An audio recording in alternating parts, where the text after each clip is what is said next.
Hello everyone. स्वागत है आपका कहानियों की दुनिया में। तो चलिए शुरू करते हैं आज की कहानी।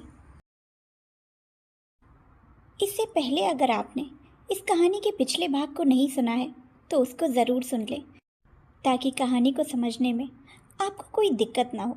तो चलिए शुरू करते हैं। पिछले एपिसोड में हमने देखा कि अंजलि और शिवाक्ष जो जंगल में खो गए थे, उनके दोस्त उन्हें आखिरकार ढूंढ लेते हैं। प्रवीण से बचने के लिए अंजलि बस में बेहोशी का नाटक करती है और आकाश की मदद से सुबह होते ही वो सीधे अपने घर की तरफ भाग जाती है। लेकिन प्रवीण को अंजलि पर शक हो जाता है। अब देखते हैं कि आज कॉलेज में अंजलि प्रवीण के इरादों से कैसे बचती है। तो चलिए शुरू करते हैं। अपने लिए खाना बनाने के बाद अंजलि बालकनी में आकर खड़ी हो गई और आसमान में टिमटिमाते हुए तारों को देखने लगी।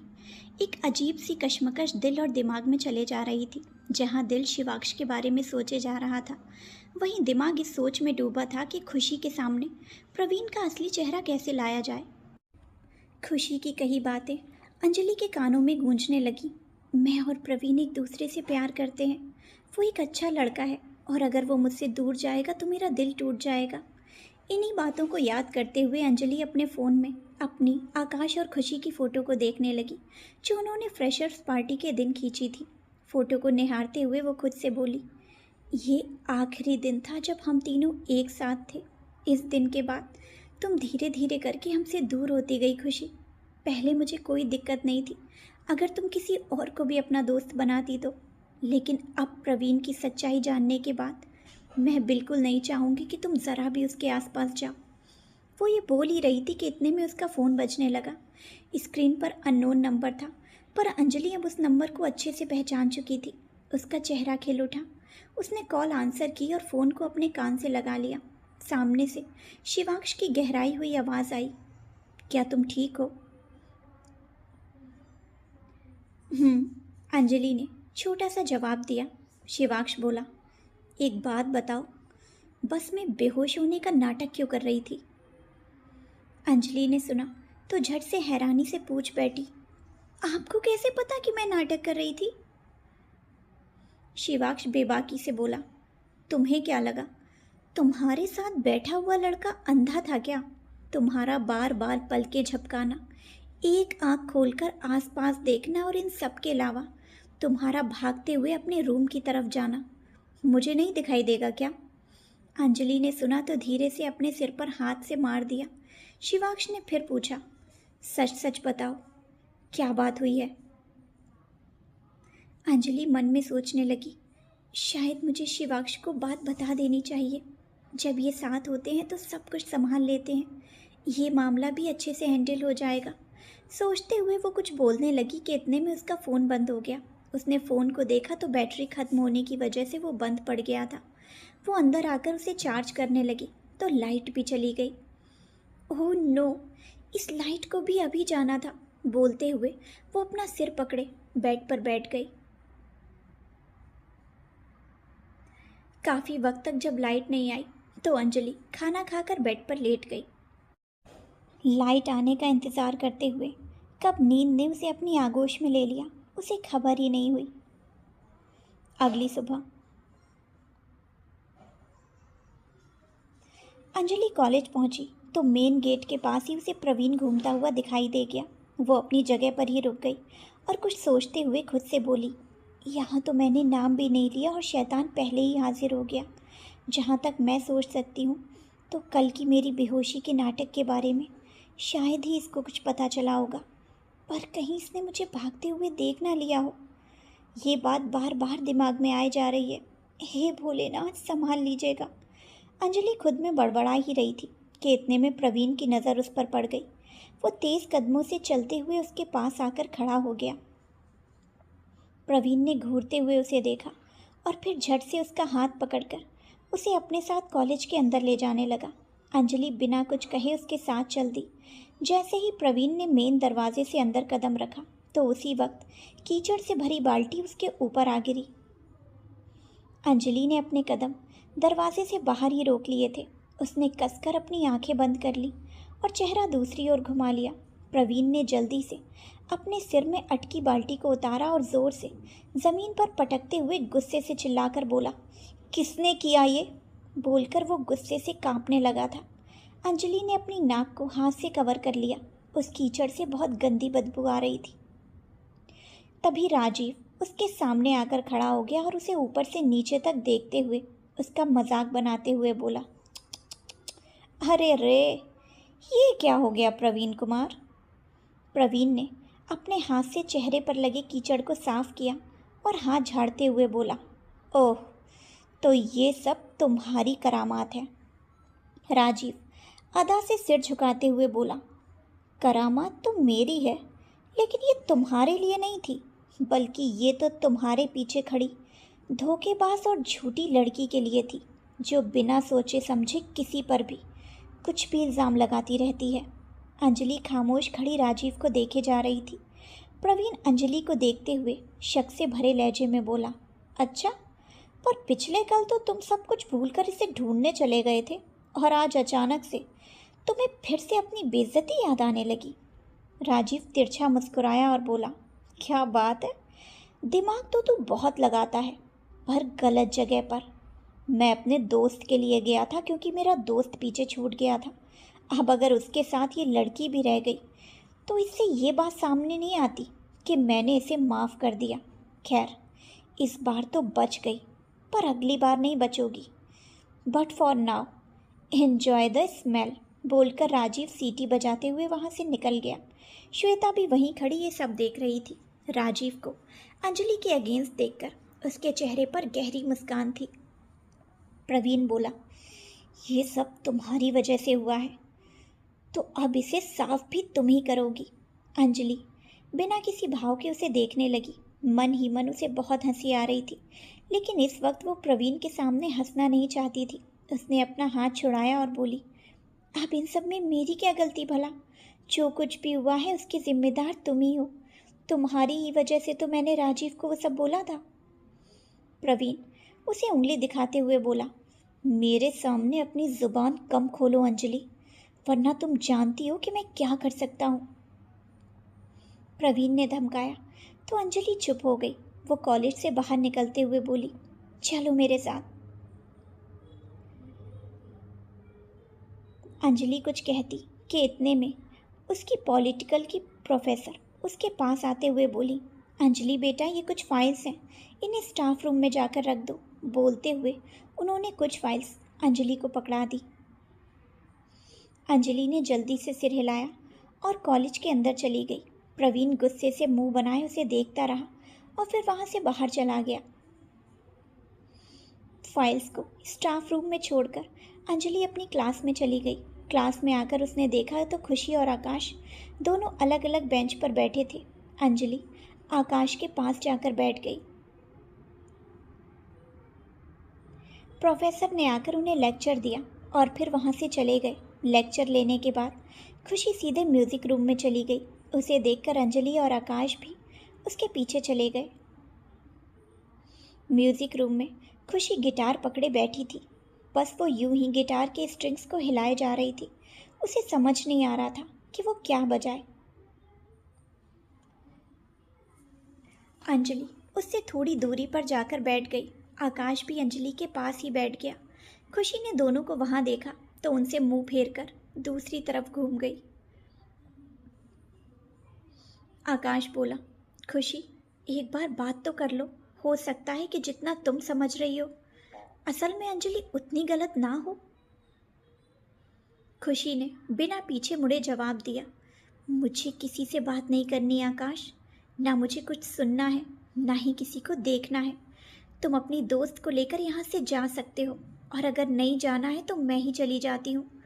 बोलकर वो खड़ी हो गई और गिटार को अपनी जगह पर रखकर वहाँ से बाहर जाने लगी। तभी अंजलि अपनी जगह से खड़ी हुई और खुशी का हाथ पकड़कर उसे रोकते हुए बोली, तुम यहीं रहो खुशी, मैं ही यहाँ से बाहर चली जाती हूँ। एहसान की ज़रूरत नहीं है, बोलकर खुशी ने अपना हाथ छुड़ा लिया और आगे बोली, बहुत एहसान कर चुकी तो। बोलकर वो वापस से बाहर जाने लगी तो अंजलि रूंधे हुए गले से गुनगुनाते हुए बोली, तू बात करे या ना मुझसे, चाहे आंखों का पैगाम न ले, पर ये मत कहना अरे ओ पगली, मुझे देख ना तू, मेरा नाम न ले। खुशी ने सुना तो एकाएक ही उसकी आंखों में नमी तैर गई। वो जल्दी से वहां से बाहर निकल गई। अंजलि और आकाश वहीं खड़े रह गए। दोपहर का वक्त। अंजलि और आकाश दोनों ग्राउंड में बैठे हुए थे। तभी प्रवीण वहां पर आया और अंजलि के बगल में बैठ गया। ऐसे अचानक किसी को अपने पास बैठता देखकर अंजलि ने जल्दी से उसकी तरफ देखा। प्रवीण गहरी आंखों से उसे घूरने लगा, फिर अपने कंधे पर अपना हाथ रख दिया। अंजलि ने नफरत से भरकर उसके हाथ को देखा और फिर अपने कंधे से हटाने लगी।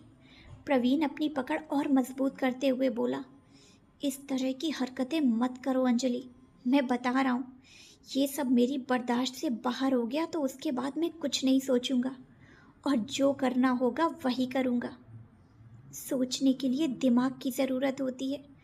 जिसकी जगह पर तुमने घास उगा रखी है तो सोचने वाले काम तुम कर भी नहीं सकते प्रवीण कुमार। आकाश ने ताना मारा तो प्रवीण उसकी तरफ देखते हुए अंजलि के कंधे को दबाते हुए बोला, इस आकाश के बच्चे को सब बता दिया है ना तुमने? अंजलि ने सुना तो उसकी आंखें खुली के खुली रह गई। वहीं आकाश भी हैरान सा रह गया। हालांकि कहीं न कहीं अंजलि को लग रहा था कि प्रवीण पिछले कल वाली बात जान चुका होगा, लेकिन वो हकीकत में सब जान चुका था, ये उसे नहीं पता था। प्रवीण अंजलि के हाथ को अपने हाथ में लेकर दबाते हुए बोला, चालाक तो बहुत हो तुम, लेकिन इतनी भी नहीं हो कि मुझसे होशियारी कर सको। ये जो तुमने किया है ना, तुम पर बहुत भारी पड़ेगा। अंजलि तिरछी नज़रों से उसे देखने लगी।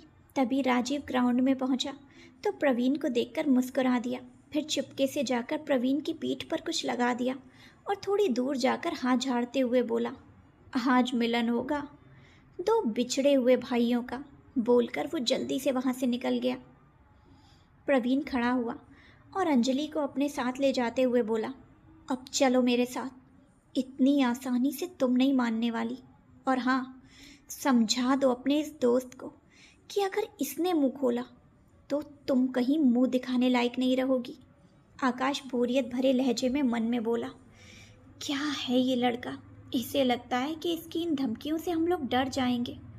हाँ, हो सकता है कि कोई डर भी जाता, लेकिन शायद ये जानता नहीं है कि जिस लड़की को ये धमकाना चाह रहा है उसके हौसले कितने बुलंद हैं। कॉरिडोर से गुजरते शिवाक्ष की नज़र जब अंजलि और प्रवीण पर पड़ी तो उसे बुरा लगने लगा। उसने सिर झटका और बोला, ये सब चल क्या रहा है? एक तरफ ये लड़की कहती है कि मेरी बात मान रही है और दूसरी तरफ इसके हाथ में हाथ डाले खड़ी है। बोलकर वो गुस्से से वहां से निकल गया। प्रवीण अंजलि को लेकर वहां से जाने लगा कि इतने में राजीव एक टेम्पो को डायरेक्शन देते हुए ग्राउंड में ले आया। टेम्पो उल्टा चल रहा था तो राजीव उसे और आगे आने का कहे जा रहा था। प्रवीण और अंजलि के बिल्कुल सामने लाकर राजीव ने टेम्पो को रुकवा दिया। राजीव ने तालियां बजाईं और चारों तरफ देखते हुए बोला, तो मेरे प्यारे भाइयों और बहनों, आज का दिन बेहद खास होने वाला है। जैसा कि सभी को पता है कि राजीव मल्होत्रा अपने दुश्मन को बिल्कुल नहीं छोड़ता और हर हाल में अपने दुश्मन से बदला लेकर रहता है। बोलते हुए उसने अंजलि की तरफ उंगली से इशारा किया और आगे बोला, तो आज मैं अपने एक और दुश्मन को सबक सिखाने जा रहा हूँ और मैं जानता हूँ कि मेरा ये दुश्मन इस सबक को जिंदगी भर याद रखेगा। बोलकर उसने टेम्पो वाले को इशारा किया तो उसने टेम्पो के पीछे रखे शटर को खोल दिया। जैसे ही शटर खुला तो सबकी आंखें फटी के फटी रह गई। टेम्पो के अंदर एक बड़ा सा सांड था। अंजलि का मुंह खुला का खुला रह गया और राजीव को देखकर ना में सिर हिलाने लगी। राजीव ने हाँ में सिर हिलाया और भौहें चढ़ाते हुए बोला, अब बच सको तो बच के दिखाओ। तभी वो सांड जल्दी से टेम्पो से नीचे छलांग मारकर कूद गया। ग्राउंड में खड़े सभी स्टूडेंट्स वहां से जल्दी से भाग गए। आकाश राजीव को देखते हुए हड़बड़ाहट और घबराहट से खुद से बोला, हमें परेशान करने का दिखावा करते हुए ये तो सच में हमें परेशान किए जा रहे हैं। अरे ग्राउंड में अकेला प्रवीण थोड़ी खड़ा है, हम सब भी तो है ना। ज़रूरी थोड़ी है कि ये प्रवीण के पीछे ही भागेगा।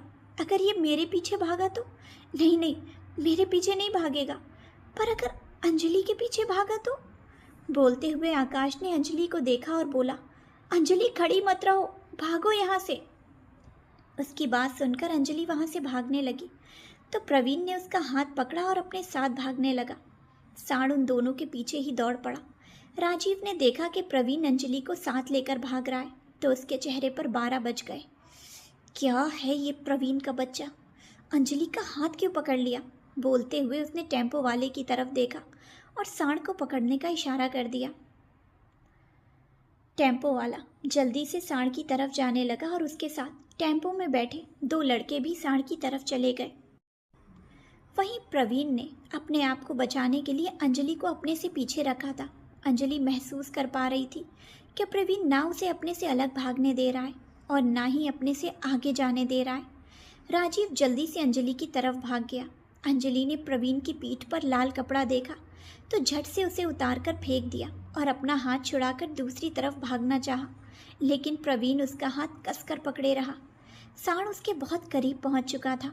उसे अपने इतने नज़दीक पहुंचता देखकर अंजलि ने कसकर आंखों को बंद कर लिया, लेकिन इससे पहले कि वो अंजलि को टक्कर मारता, किसी ने उसका हाथ पकड़कर उसे दूसरी तरफ खींच लिया। अंजलि झटके से उस तरफ चली गई। प्रवीण की पकड़ से भी उसका हाथ छूट गया था। प्रवीण आगे भागता रहा, वहीं सांड भी उसके पीछे ही भागने लगा। अंजलि ने अपने आप को सेफ पाया तो आंखें खोलकर सामने देखा तो शिवांश उसे बाहों में पकड़े खड़ा था। उसे देखकर अंजलि की सांस में सांस आई। सांड को अपने पीछे ही भागते देखकर प्रवीण चिल्लाते हुए बोला, अरे बचाओ रे, कोई पकड़ो इस सांड को। राजीव ने देखा कि अंजलि को शिवांश ने साइड खींच लिया है और सांड अब सिर्फ प्रवीण के पीछे भाग रहा है तो वो भी अपनी जगह पर खड़ा हो गया और शांति से प्रवीण को देखने लगा। पूरे ग्राउंड के 2 चक्कर लगाने के बाद अब प्रवीण में और ज़्यादा भागने की ताकत नहीं बची थी। वो लड़खड़ाकर ज़मीन पर गिर पड़ा। उसने पलट कर देखा तो सांड बहुत तेज़ी से उसकी तरफ ही आ रहा था। उसने अपनी आंखों के आगे हाथ रख दिया। इतने में टेम्पो वाले और उसके साथ आए लड़कों ने सांड के सामने लाल कपड़ा दिखाकर उसका ध्यान दूसरी तरफ खींच लिया। सांड ने लाल रंग देखा तो जल्दी से उस ओर भाग गया। प्रवीण को महसूस हुआ कि अब सांड उसके आसपास नहीं है तो उसने राहत की सांस ली और वहीं पर पीठ के बल लेट गया। किसी तरह से उन तीनों लड़कों ने सांड को वापस से टेम्पो के अंदर चढ़ा दिया। सब लोग वापस से ग्राउंड में आकर इकट्ठे हो गए। अब तक कॉलेज के प्रोफेसर्स और प्रिंसिपल भी वहां पर आ चुकी थी। प्रिंसिपल ने गुस्से से पूछा, इसे कौन यहाँ पर लेकर आया? राजीव बिल्कुल नॉर्मल एक्सप्रेशंस के साथ खड़ा रहा। तभी प्रवीण बोल उठा, मैम, ये राजीव इसे यहाँ पर लेकर आया था। प्रिंसिपल राजीव को देखते हुए ऊंची आवाज़ में बोली, ये सब क्या हरकत है राजीव? तुम इसे यहाँ पर लेकर कैसे आ सकते हो? राजीव ने एक झलक आकाश को देखा तो आकाश जल्दी से बोल उठा, नहीं मैम, प्रवीण झूठ बोल रहा है। राजीव इसे लेकर यहाँ नहीं आए, बल्कि ये खुद ही इसको लेकर यहाँ आया था और बाद में वो इसी के पीछे भागने लगा। प्रवीण ने सुना तो सफाई देते हुए बोला, नहीं नहीं मैम, ये लड़का बकवास कर रहा है। तभी राजीव बोल उठा, अच्छा, तो काम की बातें तो सिर्फ तू ही करता है ना? अगर यकीन नहीं होता तो यहाँ खड़े बाकी स्टूडेंट से भी तुम पूछ सकते हो। सबने देखा है कि आखिर उसे कौन यहाँ लेकर आया था। बोलकर राजीव सबकी तरफ नज़र घुमाने लगा। राजीव को अपनी ओर देखता पाकर सब प्रवीण के ऊपर ही उंगली उठाने लगे। प्रवीण बौखलाते हुए बोला, अरे तुम सब के सब पागल हो क्या? तुम सबने देखा था कि वो राजीव टेम्पो लेकर आया और अभी तुम सब लोग बेवजह मेरा नाम ले रहे हो। ज़रूर इस राजीव ने ही तुम सबको धमकाया होगा। राजीव ने अपनी बाजुएं बांधी और बोला, जीते जागते गवाह तेरे खिलाफ बोल रहे हैं और तेरे पास इस बात का क्या सबूत है कि मैंने इन सबको धमकाया? ट्रिप पर मेरे खिलाफ गवाही देने वाले सिर्फ तेरे दोस्त थे, फिर भी मुझे गुनहगार माना गया और यहाँ तो सारे के सारे स्टूडेंट्स तेरे लिए गवाही दे रहे हैं। तो फिर तुझे गलत कैसे ना माना जाए? राजीव की बात पर प्रवीण झट से बोला, अच्छा, तो मतलब तू अपनी उस बेइज्जती का बदला अब मुझसे ले रहा है। तू वहाँ पर उस काम में मुझे नहीं फंसा पाया, तो अब इस तरह की हरकतें करके मुझे फंसाना चाहता है। राजीव ने बोरियत से भरकर उसे देखा और बोला, फंसाने वाले काम तू करता होगा, मेरे पास इतना वक्त नहीं होता। पर हाँ, जो मुझसे उलझता है उसे मैं कहीं उलझने लायक नहीं छोड़ता। बोलकर राजीव ने आंख मार दी। प्रिंसिपल वहाँ से जाते हुए प्रवीण से बोली, अभी के अभी मेरे ऑफिस में आओ। प्रवीण राजीव को घूरता हुआ प्रिंसिपल के पीछे चला गया। राजीव ने अपनी कॉलर चढ़ाई और सीटी बजाते हुए वहाँ से निकल गया। अक्षत ने उसे देखा और फिर उसके पीछे चला गया। शिवाक्ष खामोश खड़ा था। अंजलि ने उसकी तरफ देखा और कुछ बोलना चाहा, तो वो बिना बात किए वहाँ से चला गया। अंजलि को समझ में नहीं आया कि आखिर शिवाक्ष ऐसे क्यों चला गया। अंजलि उसे देखती रही, लेकिन उसने एक बार भी पलटकर अंजलि की तरफ नहीं देखा। ये इतना बेरुखी दिखाकर क्यों चले गए? कोई बात हुई है क्या? कहीं पिछली रात को अचानक से फ़ोन बंद हो जाने की वजह से तो नाराज़ नहीं होंगे ना? मुझे लगता है मुझे बात करनी चाहिए। बोलते हुए वो शिवाक्ष के पीछे जाने लगी। वो कॉरिडोर में पहुंची ही थी कि इतने में बौखलाता हुआ प्रवीण प्रिंसिपल ऑफिस से बाहर निकल आया और अंजलि को सामने आते देखकर उसका हाथ पकड़कर उसे अपने साथ ले जाने लगा। प्रवीण, ये तुम क्या कर रहे हो? मुझे हाथ में दर्द हो रहा है, हाथ छोड़ो मेरा। बोलते हुए अंजलि ने हाथ छुड़ाना चाहा, लेकिन प्रवीण के सिर पर मानो कोई भूत सवार था। प्रवीण ने उसे गाड़ी में बिठाया और उसे लेकर वहां से निकल गया। कॉरिडोर से जाते हुए अक्षत ने राजीव का हाथ पकड़ा और उसे अपनी तरफ घुमाते हुए बोला, ये तू क्या कर रहा है राजीव? तूने सबके सामने भले ही झूठ कह दिया हो, लेकिन मैं अच्छे से जानता हूँ कि उस सांड को तू ही लेकर आया था। तू कुछ सोच भी पा रहा है या नहीं? देख, मैं जानता हूँ कि ट्रिप पर जो भी हुआ वो गलत था और हमें भरोसा है तुझ पर कि तूने वो हरकत नहीं की, लेकिन उसके बाद जो तूने अभी किया ना, वो खतरनाक हो सकता था।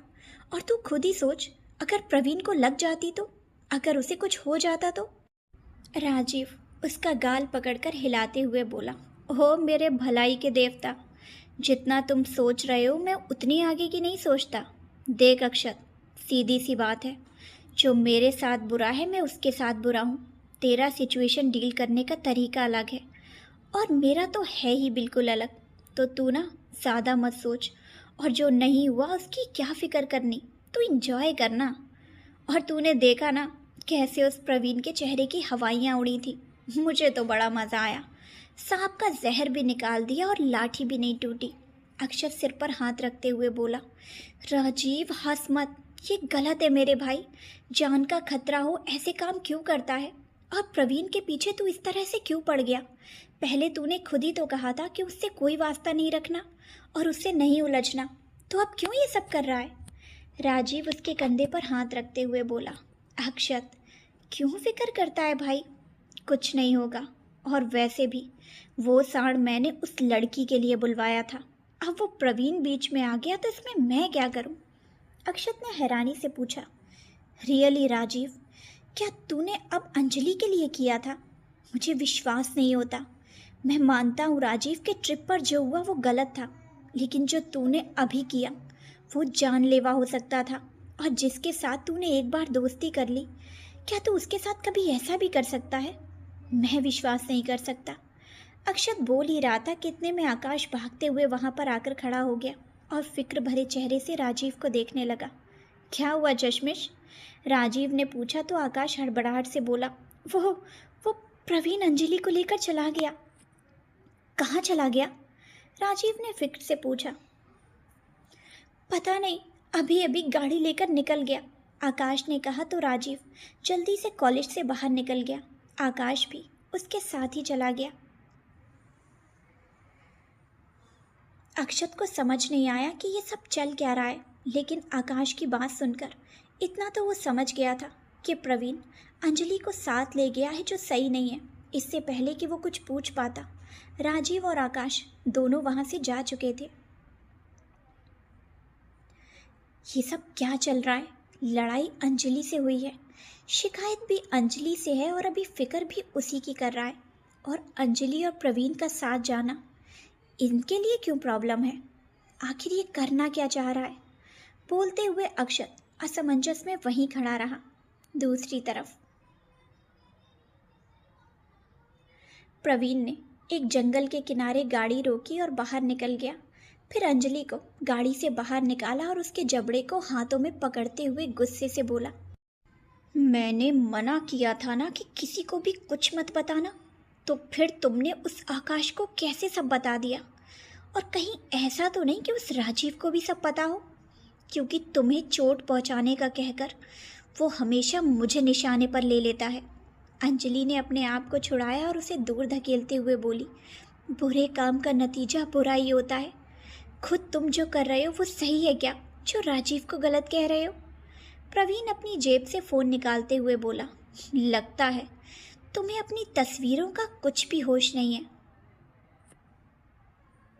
अंजलि ने फ़ोन की तरफ देखा और प्रवीण को समझाते हुए बोली, देखो प्रवीण, तुम जो कुछ भी कर रहे हो वो सही नहीं है। इस तरह की हरकतें करके तुम मेरा साथ नहीं पा सकते।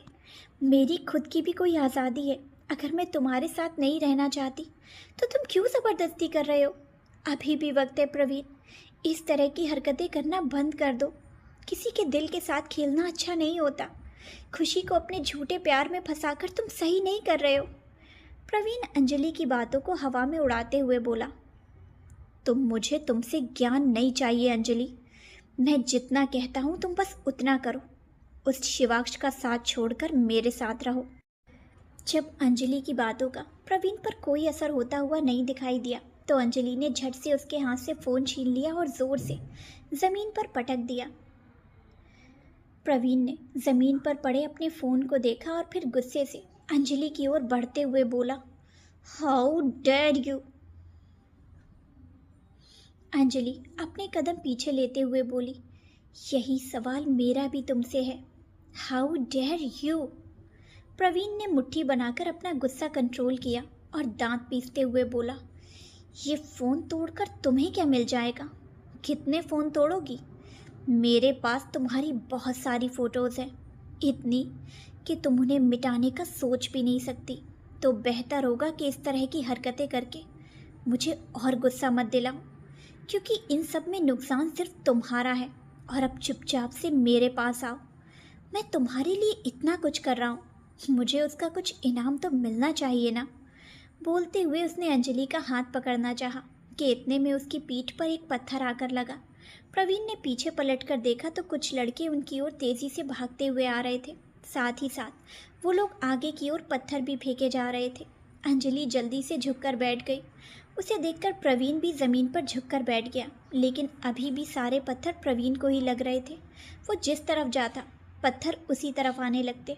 प्रवीण ने लड़कों को देखा तो उनके हाथ में डंडे भी थे और वो लोग काफ़ी गुस्से में भी नजर आ रहे थे। प्रवीण समझ गया कि वो लोग उसे मारने के लिए ही आ रहे हैं। वो जल्दी से उठा और अपनी गाड़ी में जाकर बैठ गया। फिर अंजलि को देखते हुए बोला, जल्दी आकर गाड़ी में बैठो। अंजलि गाड़ी की तरफ जाने लगी कि उसका पैर मुड़ गया और वो कराहते हुए वहीं सड़क पर बैठ गई। प्रवीण ने देखा तो वो उसे छोड़कर वहाँ से गाड़ी चलाकर निकल गया। अंजलि उसकी गाड़ी को जाते हुए देखती रही। मुसीबत आने पर वो उसे छोड़कर एकदम से भाग गया था। अपने आप को अकेला पाकर अंजलि की आंखें नम हो गई। वो उन लड़कों की तरफ देखती रही। उसे नहीं पता था कि आखिर वो लोग उनकी तरफ पत्थर क्यों फेंक रहे थे। जैसे जैसे प्रवीण की गाड़ी वहाँ से निकली तो वो लोग भी उसकी गाड़ी के पीछे पत्थर मारते हुए भागने लगे। अब तक अंजलि को एक भी पत्थर नहीं लगा था। वो समझ गई थी कि वो लोग उसे नुकसान नहीं पहुंचाना चाह रहे। वो उन लड़कों की तरफ देख ही रही थी कि इतने में उसके कंधे पर किसी ने हाथ रखा। अंजलि ने पलट कर देखा तो सामने राजीव और आकाश खड़े थे। अंजलि के चेहरे पर मुस्कुराहट आ गई। राजीव भागते हुए लड़कों को देखते हुए बोला, अच्छा होगा अगर गाड़ी के साथ इसका सर भी फोड़ाएं तो। दोनों ने अंजलि को सहारा देकर उठाया। आकाश बोला, तुम ठीक तो हो ना अंजलि? कहीं इस बार उसने हाथ तो नहीं उठाया ना?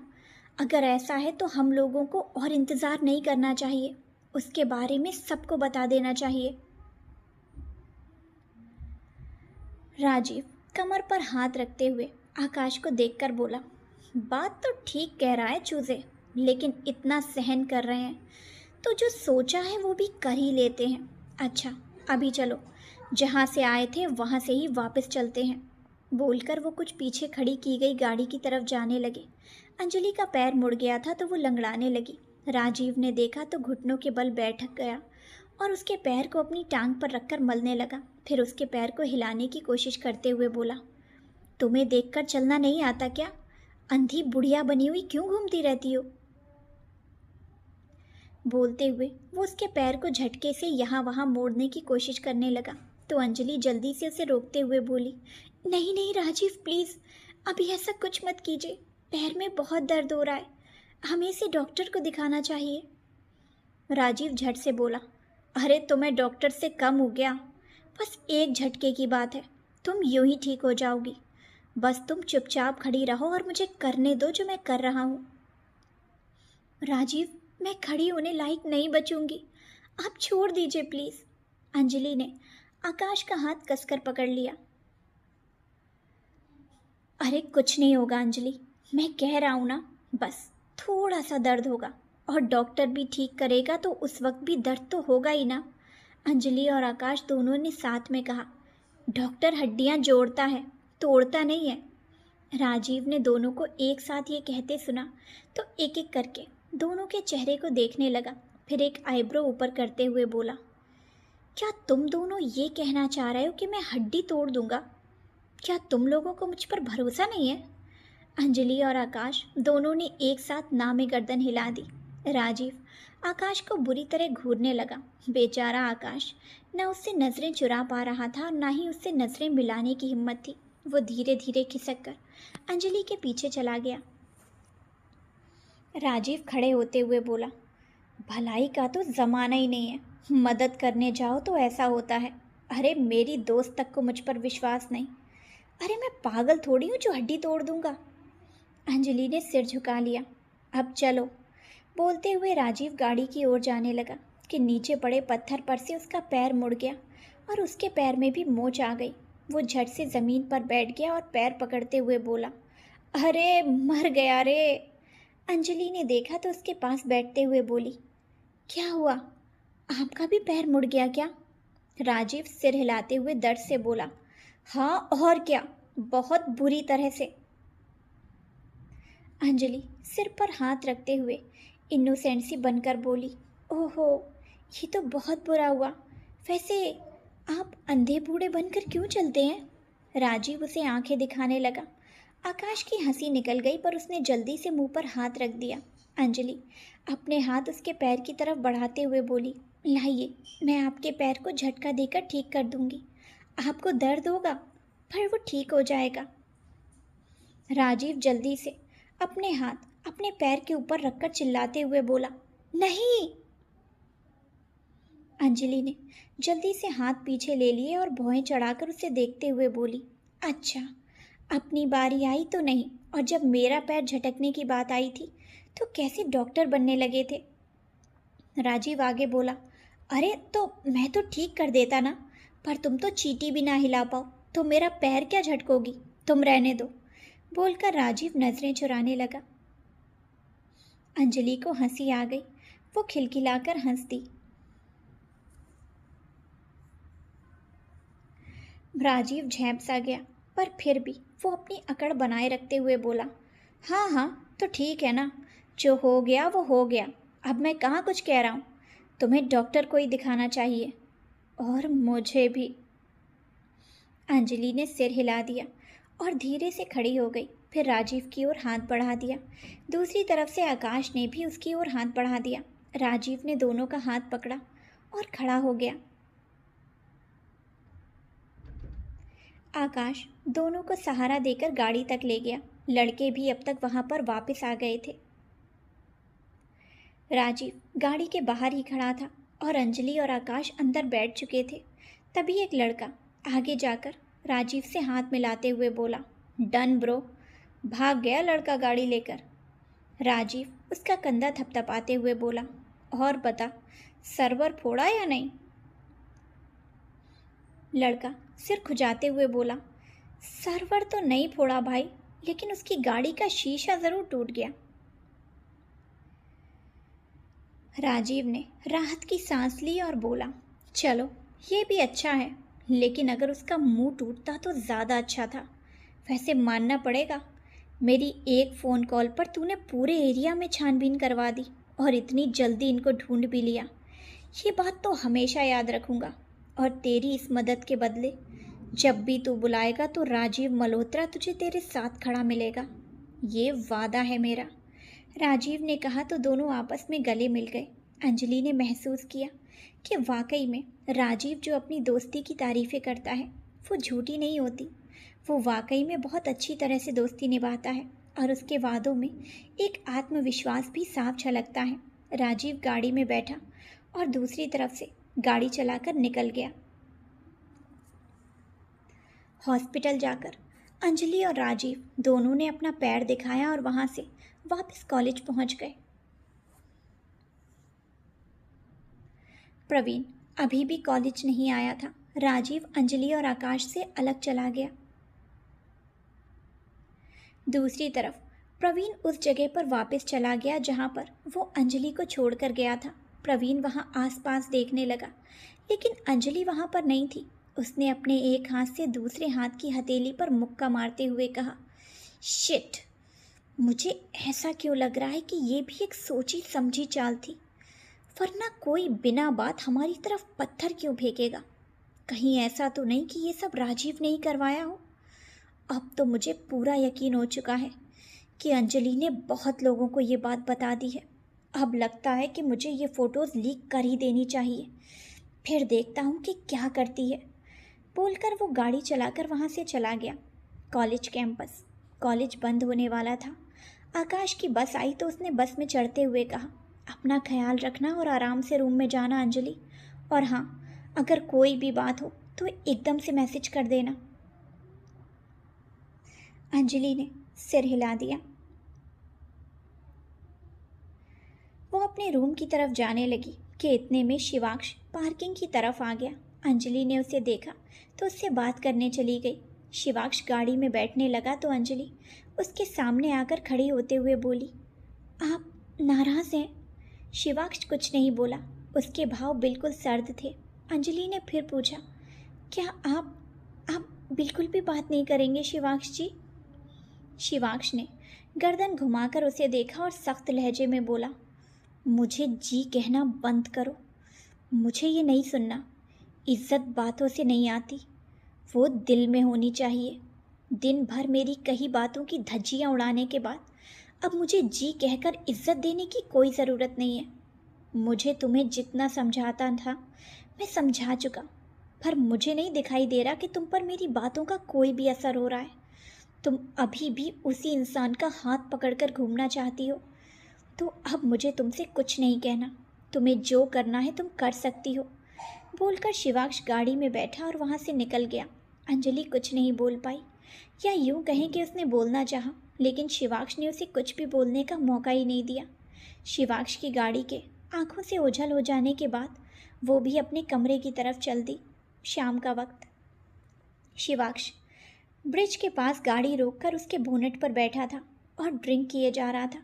वो काफ़ी ज़्यादा पी चुका था, जिस वजह से उसे नशा भी होने लगा था। उसे घुटन होने लगी तो उसने अपनी शर्ट के सारे बटन खोल दिए, फिर गहरी सांस लेते हुए आसमान की ओर देखा और लड़खड़ाई हुई ज़बान से बोला, ये लड़की समझती क्या है अपने आप को? ये क्यों नहीं समझती कि मैं इसके बुरे के लिए नहीं बोलता? ये कब समझेगी कि मुझे इसको किसी और के साथ देखकर अच्छा नहीं लगता? मैं चाहता हूँ ये मेरे साथ, पर फिर भी ये उस प्रवीण का हाथ क्यों पकड़ लेती है?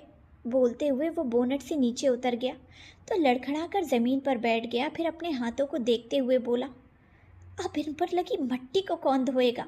बोलते हुए उसने कुछ देर अपने कपड़ों और हाथों पर लगी मिट्टी को देखा और फिर रोनी सूरत बनाते हुए बोला, अक्षु।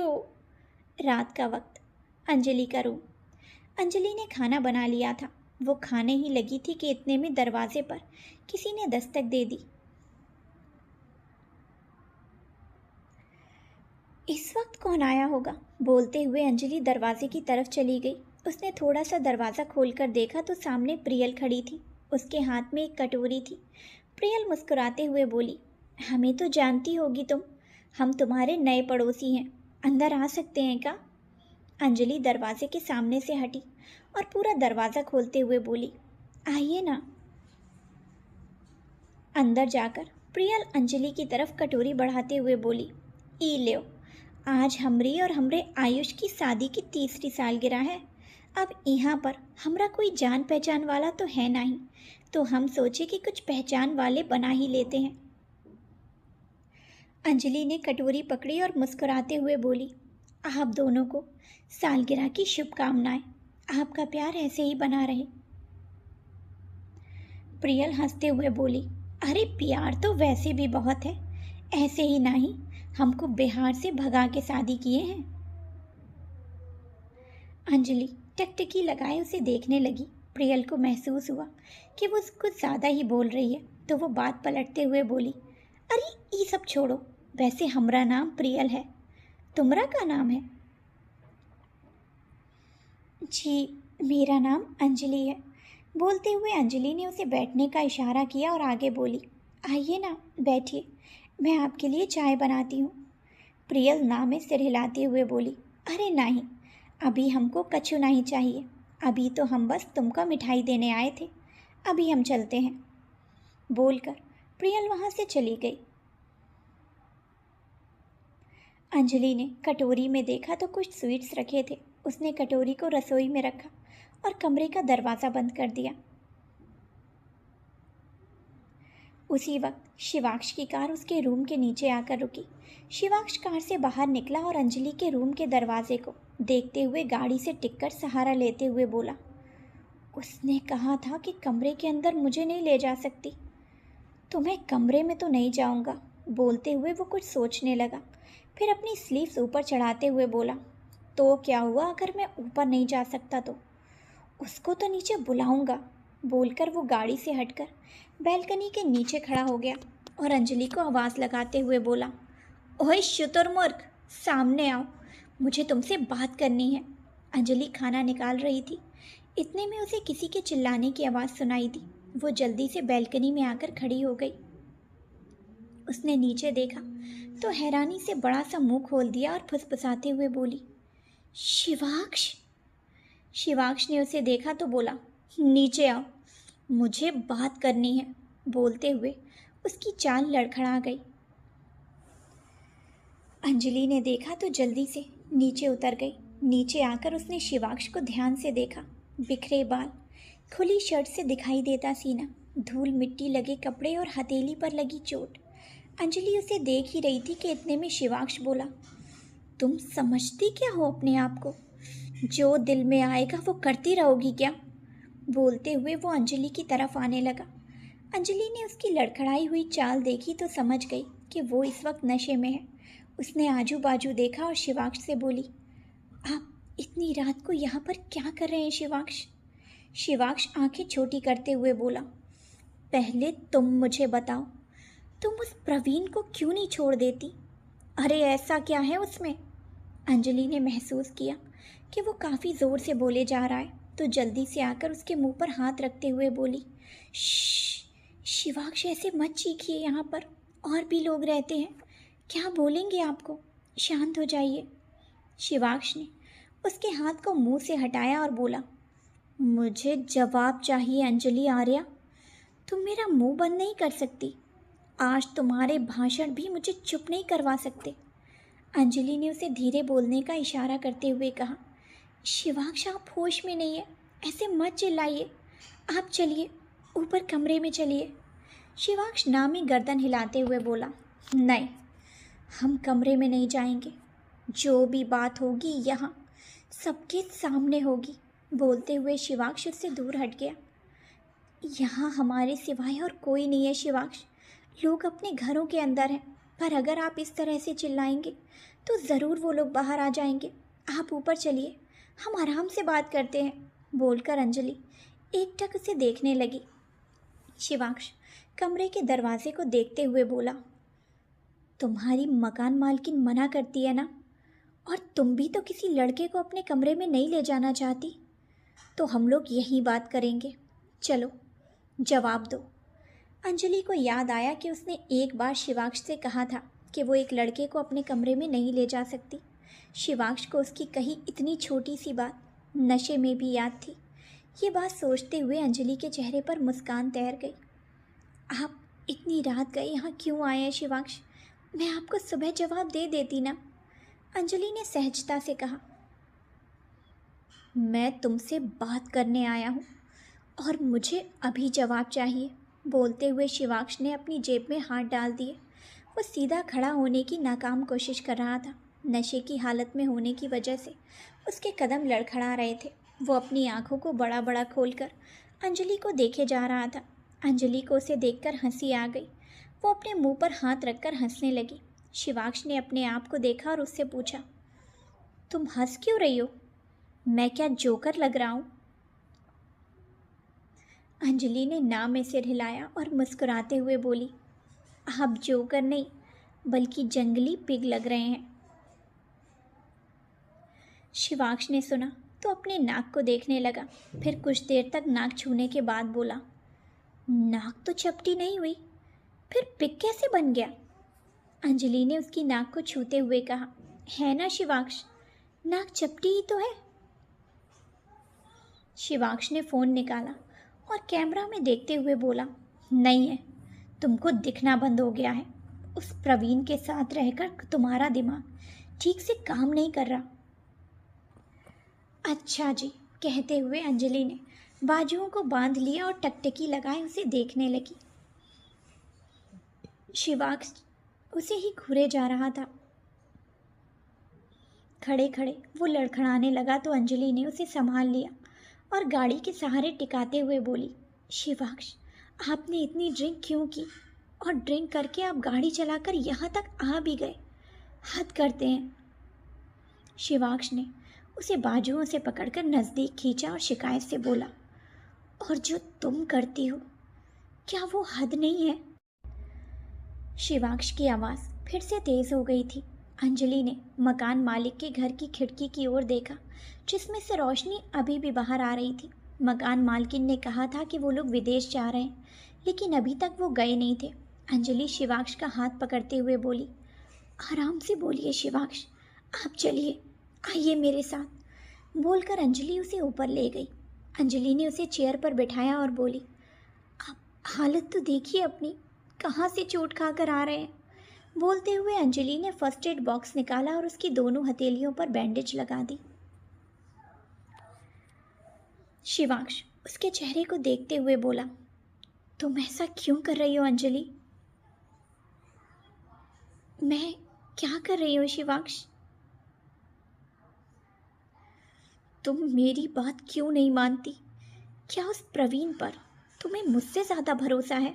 शिवाक्ष ने मासूमियत से भरकर पूछा तो अंजलि उसकी आंखों में देखते हुए बोली, क्या आप इस हालत में यहाँ पर सिर्फ यही बात करने आए हैं? शिवाक्ष ने उसकी बात पर हाँ में सिर हिला दिया। अंजलि उसके पास से उठी और बोली, मुझे तो समझ में नहीं आ रहा कि इस हालत में आप गाड़ी चलाकर यहाँ तक पहुँच कैसे गए। भगवान का शुक्र है कि आपको ज़्यादा चोट नहीं आई। शिवाक्ष टकटकी लगाए उसे देखते हुए बोला, ज़्यादा लगती तो तुम ज़्यादा पट्टी कर देती। अंजलि ने एक झलक उसे देखा और फिर से सिर हिला दिया। तभी उसे बाहर से ज़ोर ज़ोर से किसी गाड़ी के हॉर्न बजाने की आवाज़ सुनाई देने लगी। अंजलि ने बैल्कनी से झांक कर देखा तो एक गाड़ी शिवाक्ष की गाड़ी के पीछे खड़े होकर हॉर्न बजाए जा रही थी। शिवाक्ष की गाड़ी सड़क के बीचों बीच खड़ी थी, जिस वजह से दूसरी गाड़ी को आगे जाने का रास्ता नहीं मिल रहा था। अंजलि जल्दी से कमरे से बाहर जाने लगी। तभी शिवाक्ष आवाज़ देकर उसे रोकते हुए बोला, अंजलि, कहाँ जा रही हो तुम? मैं अभी वापस आती हूँ, आप चुपचाप यहीं बैठे रहिए। बोलकर अंजलि जाने लगी तो शिवाक्ष फिर बोल उठा, मैं भी तुम्हारे साथ चलूँगा। तुम इतनी रात को अकेले बाहर क्यों जा रही हो?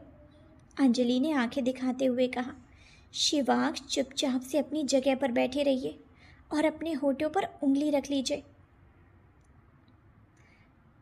पर शुतुरमुर्ग, शिवांश फिर कुछ बोलने लगा कि इतने में अंजलि ने अपने होठों पर उंगली रखते हुए कहा, श्श्श। शिवांश ने भी अपने होठों पर उंगली रखी और बोला, श्श्श। अंजलि मुस्कुराई और वहां से बाहर चली गई। अंजलि नीचे आई तो देखा कि गाड़ी में मकान मालिक बैठे थे। मकान मालिक ने अंजलि को देखते हुए पूछा, ये गाड़ी किसकी खड़ी है बेटा? अंजलि सहजता से बोली, जी अंकल, ये मेरे एक दोस्त की गाड़ी है। उनकी तबीयत ठीक नहीं है तो बीच सड़क में गाड़ी खड़ी कर दी और फिलहाल वो इस हालत में भी नहीं है कि गाड़ी को सही से लगा सके। बोलते हुए अंजलि ने गाड़ी के अंदर झांका तो चाबी उसी में लगी थी। वो मकान मालिक से बोली, लेकिन गाड़ी की चाबी यहीं पर है। अगर आप मदद करें तो हम गाड़ी को बीच रास्ते से हटा सकते हैं। उसकी बात सुनकर मकान मालिक गाड़ी से बाहर उतर आए और शिवांश की गाड़ी में बैठकर उसकी गाड़ी को किनारे पर खड़ा कर दिया। शुक्रिया कहकर अंजलि ने उनका आभार किया और चाबी लेकर वापस अपने कमरे में आ गई। शिवांश अभी भी अपने होठों पर उंगली रखे हुए बैठा था। अंजलि ने एक झलक उसे देखा और फिर एक नज़र खाने पर डालते हुए बोली, क्या आपने कुछ खाया है या सिर्फ ड्रिंक करके ही पेट भर लिया? शिवांश उंगली को अपने होठों पर रखे हुए ही बोला, श्श्श। उसकी हरकत पर अंजलि को हंसी आ गई। शिवांश इस वक्त बहुत प्यारा लग रहा था। वहीं उसके माथे पर बिखरे हुए उसके रेशमी बाल उसे और भी आकर्षक बना रहे थे। अंजलि उसके पास आई और उसके होठों से उंगली हटाते हुए बोली, अभी आप बोल सकते हैं, तो बताइए खाना खाया है या नहीं? शिवांश ने ना में सिर हिला दिया। खाना अब तक ठंडा हो चुका था तो अंजलि वापस से खाने को गर्म करने चली गई। शिवांश वहीं बैठा उसे देखता रहा। अंजलि खाना गर्म करके वापस ले आई। फिर शिवांश से बोली, आप अपने जूते उतारिए और हाथ धो लीजिए। शिवांश एक ओबीडियंट बच्चे की तरह उसकी बात मानकर जूते खोलने लगा। फिर जाकर हाथ धोकर आ गया। अंजलि जमीन पर चटाई बिछाकर बैठ गई। शिवांश उसके पास आकर सामने बैठ गया। अंजलि ने 2 प्लेट्स में खाना निकाल लिया और बोली, चलिए खाइए। शिवांश अपने हाथों को देखते हुए बोला, मेरे हाथ में चोट लगी है तो मैं नहीं खा सकता, तुम्हें ही खिलाना पड़ेगा। अंजलि एक गाल पर हाथ रखकर उसे देखने लगी। शिवांश ने दोनों हाथ ऊपर उठाकर उसे दिखा दिए। अंजलि ने उसकी प्लेट को हाथ में उठाया और निवाला तोड़कर उसकी ओर बढ़ा दिया। शिवांश निवाले को देखते हुए बोला, इसमें नमक तो है ना? पर अगर नहीं भी है तो भी कोई बात नहीं। अंजलि हंसी और बोली, इस बार नमक डाला हुआ है, आप फिक्र मत कीजिए, इस बार फीका खाना नहीं खिलाऊंगी। बोलकर वो शिवांश को खिलाने लगी। एक निवाला खाने के बाद अगला निवाला शिवांश ने उसकी तरफ मोड़ दिया तो अंजलि ने खुद भी खा लिया। काफ़ी वक्त से वो अकेले ही रात का खाना खाया करती थी। आज शिवांश का साथ होना उसे बहुत अच्छा लग रहा था। आज के पार्ट में बस इतना ही। अब कल देखते हैं कि अंजलि प्रवीण को सबके सामने किस तरह एक्सपोज करती है। तो कल का एपिसोड बिल्कुल भी मिस मत कीजिएगा।